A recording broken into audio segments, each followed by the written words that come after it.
এখন আছি শোভাবাজার থেকে শ্যামবাজার দিকে যেতে রামকৃষ্ণ মঠের বলরাম মন্দির। একটা হচ্ছে এখানে রামকৃষ্ণ দেব ছিল, কলকাতায় এসে থাকতেন এখানে।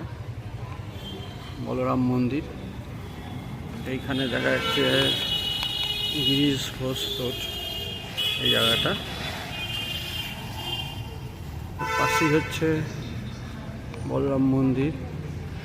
এখন এখানে মহারাজের দ্বারা রামকৃষ্ণের বাণী পাঠ করা হচ্ছে।